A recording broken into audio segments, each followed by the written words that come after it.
Hamas secara tegas menolak rencana pembentukan pasukan stabilisasi internasional atau ISF yang diajukan Amerika Serikat dalam draft resolusi kepada Dewan Keamanan PBB pada Minggu 16 November 2025. Juru bicara Hamas Hazem Qassem menilai proposal tersebut tidak akan membawa stabilitas bagi penduduk Gaza.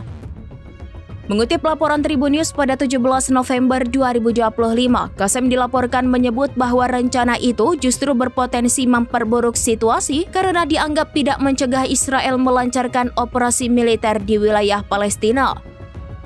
Hamas mendesak agar resolusi yang diajukan harus secara eksplisit melarang Israel melanggar Gaza, tepi barat, dan Yerusalem. Mereka menekankan bahwa kedaulatan Palestina harus menjadi landasan utama bagi proses perdamaian apapun.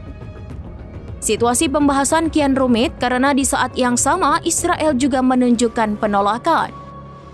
Perdana Menteri Benjamin Netanyahu dilaporkan menolak pembentukan negara Palestina menjelang pemungutan suara Dewan Keamanan atas rencana perdamaian usulan Amerika Serikat tersebut.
Download Tribun X sekarang, menghadirkan lokal menjadi Indonesia.